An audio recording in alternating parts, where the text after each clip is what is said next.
Welcome back to Bansal education hub. Friends, last video मैंने आपको समझाया था पार्टनरशिप के बारे में, साथ ही साथ मैंने उसके फीचर्स के बारे में आपको बताया था। तो आज इस वीडियो में हम लोग डिस्कस करने जा रहे हैं उसके मेरिट्स, एडवांटेजेस या डिसएडवांटेजेस और डिमेरिट्स के बारे में। तो आज की वीडियो को स्टार्ट करते हैं।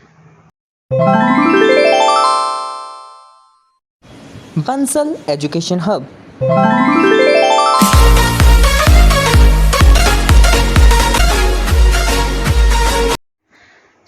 चलो स्टार्ट करते हैं हम लोग पार्टनरशिप के एडवांटेज से। पार्टनरशिप फर्म जो होती है वो इजी टू फॉर्म होती है। आप कभी भी उसे क्रिएट कर सकते हैं, आप कभी भी उसको बना सकते हैं, चला सकते हैं। क्यों होती है? जैसे मैंने आपको बताया था कि पार्टनरशिप बिजनेस के लिए ये इम्पॉर्टेंट नहीं है कि वो अपने आप को रजिस्टर्ड कराए, यानी कि इसमें जो लीगल फॉर्मेलिटीज़ होती हैं वो बहुत कम होती हैं, या बोलो होती ही नहीं है। जब कोई लीगल फॉर्मेलिटीज़ ही नहीं है तो वो हमेशा कोई भी ऑर्गेनाइजेशन होगा उसके अंदर लीगल फॉर्मेलिटीज़ कम से कम हो रही है बनाने में, तो वो ईजी टू फॉर्म बिजनेस होगा। तो पार्टनरशिप क्या है? Easy to form. देन हम बात करते हैं हमारे दूसरे पॉइंट की, that is large financial resources. अब देखिए ये पॉइंट क्या है, all partners contribute in capital. Her partner capital में कंट्रीब्यूट कर रहा है। मैं आपको इस पॉइंट को एग्जाम्पल के उससे समझाती हूँ। सपोज एक फर्म है XYZ लिमिटेड, पार्टनरशिप फर्म ही है, ये पार्टनरशिप है, ठीक है, पार्टनरशिप फर्म है ये। इसमें कम से कम 5 पार्टनर्स हैं एंड हर पार्टनर जो है 1-1 लाख रुपए जो है वो उसमें कंट्रीब्यूट कर रहा है, कैपिटल में कंट्रीब्यूट कर रहा है। हर पार्टनर 1 लाख रुपए लेके आ रहा है, ठीक है। तो उनकी जो टोटल कैपिटल होगी वो फर्म की कितने की होगी? 5 लाख रुपए की होगी, ठीक है। जो टोटल कैपिटल है फर्म की वो कितने की होगी? 5 लाख रुपए की। अगर यही मैं बात करूं कि अगर केवल अगर कोई पार्टनर नहीं होता, अगर सोल प्रोप्राइटरशिप की बात मैं करती, अगर सोल प्रोप्राइटर होता, ये कोई एक ही हो जाना होता, तो उसके पास कैपिटल के लिए केवल 1 लाख रुपया था। वही मैं आपको समझाना चाह रही हूँ कि जितने ज़्यादा पार्टनर्स हैं, जब हर पार्टनर आपकी कैपिटल में कंट्रीब्यूट कर रहा है तो जो आपका जो टोटल कैपिटल निकलेगी फर्म की वो ज़्यादा निकलेगी। हैंस लार्जर फाइनेंस रिसोर्स, आपके पास जो फाइनेंशियल रिसोर्स होगा वो ज़्यादा होगा दैन सोल प्रोप्राइटरशिप फर्म से and joint Hindu family business के, यानी कि इन दोनों में जो आप पैसा लगाओगे उससे ज़्यादा पैसा आपका पार्टनरशिप में कैपिटल में लग जाता है, ठीक है। बिकॉज उसमें हर पार्टनर कुछ ना कुछ कंट्रीब्यूट करता है, वहाँ कोई अकेला कंट्रीब्यूट नहीं करता। हमारा थर्ड पॉइंट है रिस्क शेयरिंग। अब देखो ये क्या है, all partner share risk the same ratio as a share profit. जैसे कि मैंने आपको बताया था कि जब पार्टनरशिप फर्म में जितने भी पार्टनर्स हैं वो प्रॉफिट को शेयर कर रहे हैं तो इट इज़ ऑब्वियस कि जो रिस्क होगा वो लोग भी शेयर करेंगे, रिस्क भी शेयर करेंगे। जब वो लोग प्रॉफिट शेयर करेंगे तो रिस्क ऑटोमेटिकली उनको शेयर करना पड़ेगा, ठीक है, उसी सेम रेशियो में जिस रेशियो में वो लोग प्रॉफिट शेयर कर रहे हैं, ठीक। अगर वो लोग 1/1 रेशियो में प्रॉफिट शेयर कर रहे हैं तो उनको 1/1 रेशियो में ही रिस्क शेयर करना पड़ेगा। अगर उनके पास प्रॉफिट का शेयर ज़्यादा है तो उनके पास रिस्क का शेयर भी ज़्यादा होगा।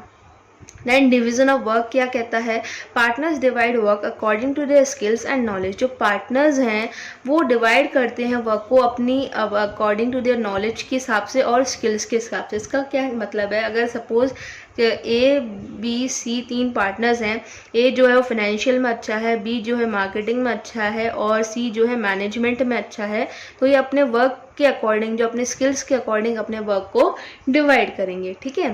देन हम देखते हैं मोटिवेशन। मोटिवेशन क्या है, every partner is motivated to work hard and increase their earning.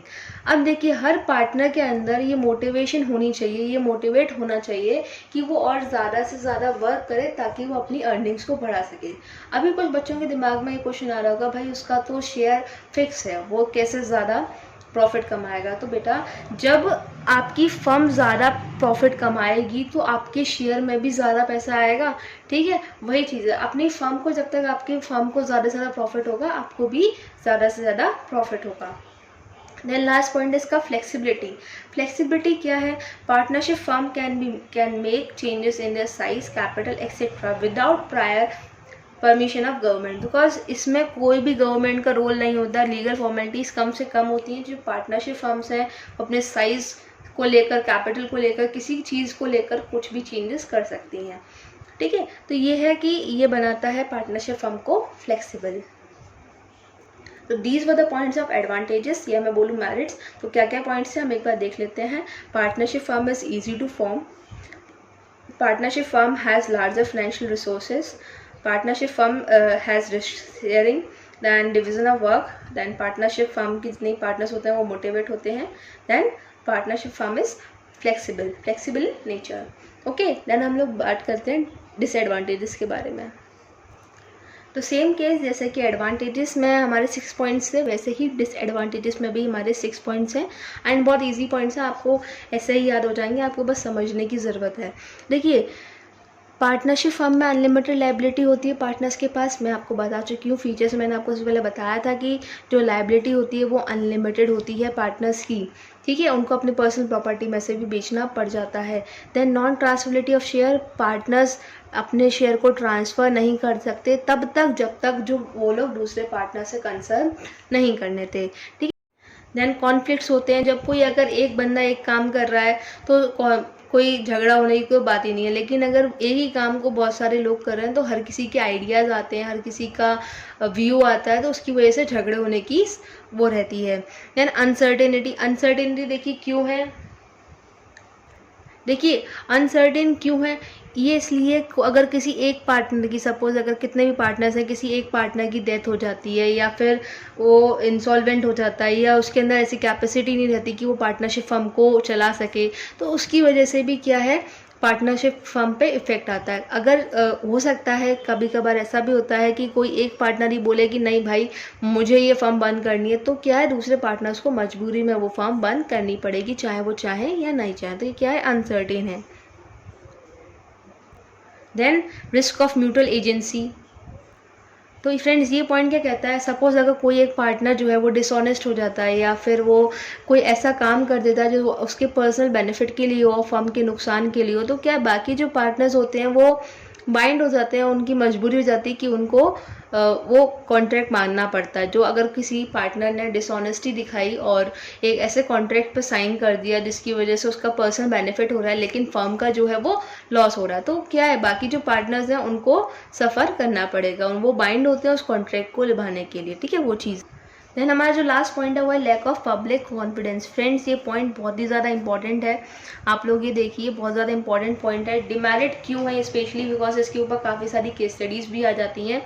देखिए क्यों है, क्योंकि जो पार्टनरशिप फर्म्स होती हैं वो कभी भी अपनी एनुअल रिपोर्ट या फिर अकाउंट्स डिस्क्लोज नहीं करते पब्लिक के सामने, जिसकी वजह से क्या है, पब्लिक जो है उन पर ट्रस्ट कम करती है, उन पर फेथ कम करती है, इसलिए उनका जो पब्लिक कॉन्फिडेंस होता है वो कहीं ना कहीं लैकिंग होता है, बिकॉज वो कभी भी अपने एनुअल रिपोर्ट या फिर अकाउंट्स डिस्क्लोज नहीं करते हैं. तो फ्रेंड्स आज के लिए इतना ही. आज मैंने आपको बताया है पार्टनरशिप के एडवांटेजेस और डिसएडवांटेजेस के बारे में. कल हम लोग डिस्कस अगली वीडियो में हम लोग डिस्कस करेंगे टाइप्स ऑफ पार्टनरशिप के बारे में, कितने टाइप की पार्टनरशिप फर्म्स होती हैं.